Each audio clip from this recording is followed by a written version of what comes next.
Hello दोस्तों, एक बहुत बड़ी वैकेंसी आने वाली है यूपीएससी के थ्रू एपीएफसी की।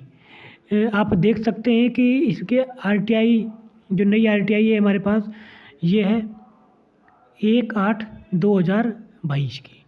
तो इसमें ये लिखा हुआ है कि पहले इसमें कि जो एपीएफसी की टोटल वैकेंसी है वो 452 है, और जिसमें इस समय वर्किंग में जो लोग काम कर रहे हैं वो 246 हैं, और डिपार्टमेंटल रिक्रूटमेंट डायरेक्ट रिक्रूटमेंट के लिए 41 हैं, और प्रमोशन के लिए 205 हैं। लेकिन इसमें एक बात और कही गई थी, जो पहले जिसमें कई बार आरटीआई डाली गई थी कि 31/12/2021 तक 160 वैकेंसी खाली है।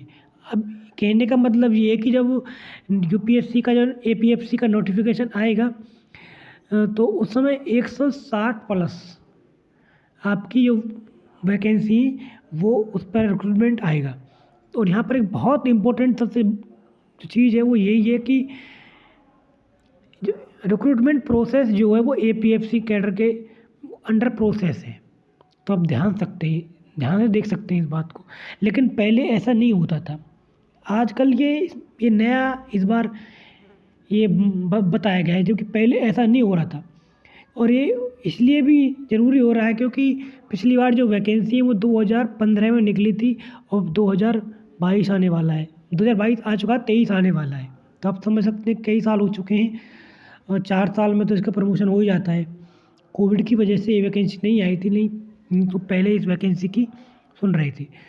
लेकिन अब ये वैकेंसी आने वाली है, और इसमें सबसे इम्पोर्टेंट चीज़ एक यहाँ और भी दे रखी है कि देखिए, that same may be checked on UPSC website at the time notification of vacancy for post for APFC. यानी अब आप यूपीएससी की जो वेबसाइट है उसको आप चेक कर सकते हैं नोटिफिकेशन के लिए। सारा गुणा भाग यही है कि एपीएफसी ने 160 प्लस वैकेंसी का जांचन यूपीएससी को भेज दिया है। अब यूपीएससी नोटिफिकेशन पर काम कर रहा है।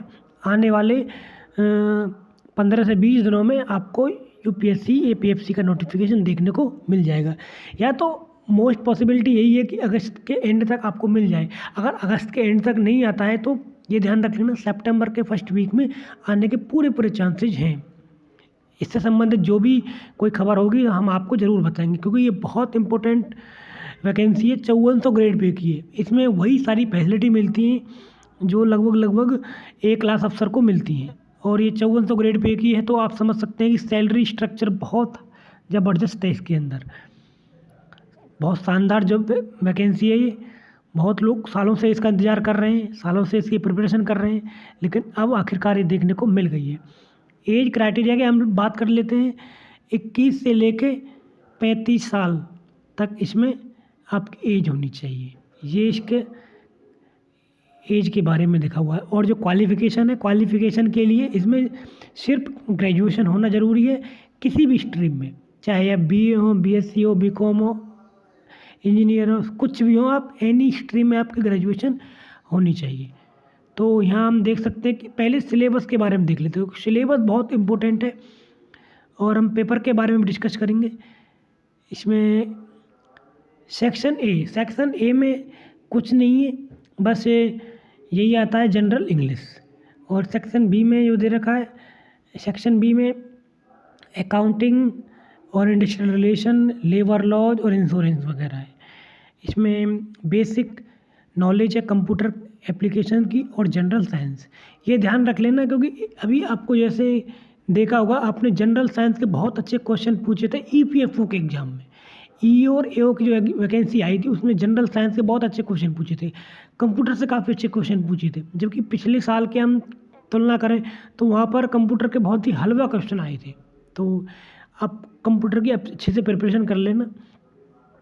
ये हम अगला देखेंगे कि एलिमेंट्री मैथमेटिक्स है और जनरल मेंटल एबिलिटी है। यहाँ से भी क्वेश्चन आते हैं, रीजनिंग से भी क्वेश्चन आते हैं। तो इसके अलावा यहाँ पर सोशल सिक्योरिटी इन इंडिया, जैसे आपके इसमें मोस्टली ये होता है कि गवर्नमेंट की पॉलिसी, इंश्योरेंस से संबंधित जो एक्ट वगैरह हैं वो सब चीज़ें आपके इसके लिए इम्पोर्टेंट हैं। तो ये देख सकते हैं आप, ये सिलेबस है। और मैं इसके बारे में यही कहूँगा कि हम अच्छे से यूपीएससी की जो प्रिपरेशन होगी तो हम लोग करेंगे इसमें।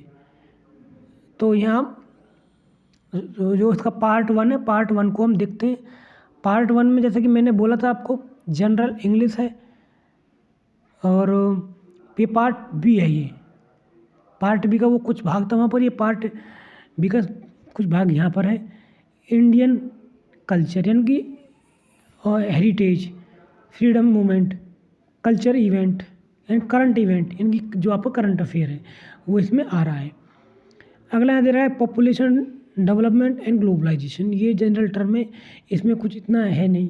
And governance and constitution of India यानी कि polity, present trend in Indian freedom, Indian economy, तो ये आपका सिलेबस में है। अब बहुत सारे एस्पिरेंट समझ रहे होंगे करंट अफेयर तो है नहीं, करंट अफेयर है, ये दे रखा है यहाँ पे। तो करंट इवेंट, तो ये ध्यान रख लेना है। इनकी जो जो वन डे एग्जाम में आता है ना, लगभग सब इसमें दे रखा है। बस इसमें अकाउंटिंग और इंडस्ट्रियल रिलेशन वो थोड़ा सा अलग है यहाँ पर। और आप डोंट वरी रहना इस चीज़ के लिए कि अकाउंटिंग और इंडस्ट्रियल रिलेशन मैं यूट्यूब पर इतना अच्छे से कराने वाला हूँ, जैसे ही वैकेंसी आएगी तो आप याद करोगे कि फ्री में इतना अच्छा आपको मटेरियल आपको मिल जाएगा। यहीं कहीं से भी कोर्स आपको परचेज करने की ज़रूरत नहीं पड़ेगी। बस ये है कि थोड़ा नोटिफिकेशन आने दीजिए, उसका हम थोड़ा इंतज़ार करेंगे, तभी हम इसकी क्लासेस अपने यूट्यूब चैनल पर स्टार्ट करने वाले हैं।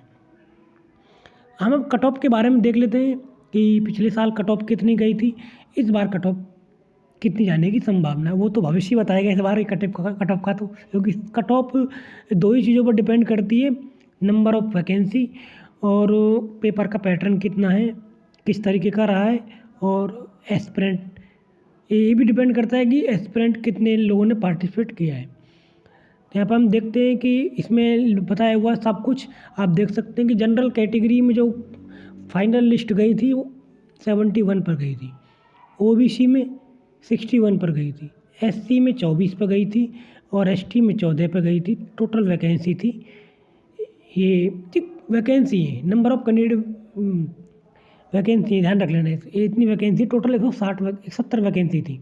तो इस तरीके से आपकी वैकेंसी का क्राइटेरिया यहाँ पर डिफाइन किया गया है। अब हम कट ऑफ के बारे में देखते हैं, कट ऑफ कितनी गई थी पिछली बार। यह सब कुछ दिया हुआ है, ये सब इसमें दिया हुआ है कि रिक्रूटमेंट टेस्ट के लिए जो जैसे हम प्री एग्ज़ाम टाइप बोलते हैं ना, उसमें एग्ज़ाम आपने दिया था उस पर कितनी कट ऑफ गई थी।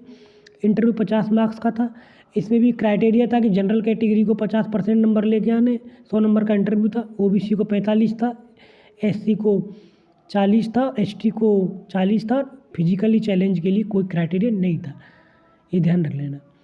तो जिस तरीके से वैकेंसी का फाइनल सिलेक्शन हुआ था, ये यहाँ पर आप देख सकते हैं। यानी कि जनरल कैटेगरी में अगर आपको इंटरव्यू के लिए कॉल करना है तो 100 में से 66.5 नंबर लाने पड़ेंगे, ओबीसी में 60.3, और एससी कैटेगरी में 56.5 और एसटी में 54.5, और फिजिकली चैलेंज जो ऑर्थो हैंडीकैप की उसमें 51.5, और यहाँ पर ये है इसमें एचएच में ये 45 है। ध्यान रख लेना 120 क्वेश्चन आए थे और 100 मार्क्स का पेपर था, ये भी याद रख लेना आपको। ये जो पिछले साल आया था, और 1/3 की नेगेटिव मार्किंग थी जो हर यूपीएससी के एग्ज़ाम में होती है। इससे संबंधित अगर आपको और कोई इन्फॉर्मेशन चाहिए तो आप मुझे बता देना, कमेंट कर देना, मैं उसके बारे में पूरा बताने की कोशिश करूँगा। अगर आपको इसका पेपर लेना है यूएपीएफसी का, तो जो मेरा टेलीग्राम ग्रुप है यूपीएससी नॉलेज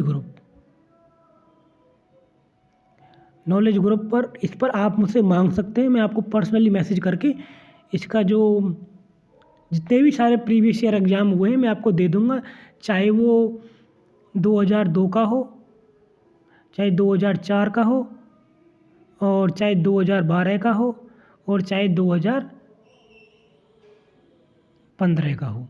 ये सारे एग्ज़ाम के मैं आपको दे दूँगा, और एपीएफसी के साथ साथ ईपीएफओ के एग्ज़ाम भी मैं आपको दे दूँगा, क्योंकि आपकी अकाउंटिंग और इंडस्ट्रियल रिलेशन वहाँ से बहुत ज़्यादा सिमिलर है, दोनों में सेम टू सेम वही सिलेबस है। बस थोड़ा सा अंतर इतना है कि ईपीएफओ में सिलेबस थोड़ा सा पेपर का क्वेश्चन का पैटर्न है वो थोड़ा लो आता है, और एपीएफसी में थोड़ा सा हाई आता है, बट आपके क्वेश्चन की प्रैक्टिस होनी बहुत ज़रूरी है, क्योंकि दोनों को यूपीएससी ही कंडक्ट कराता है, तो ध्यान रख लेना।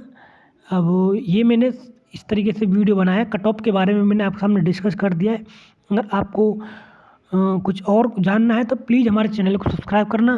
धन्यवाद गाइज।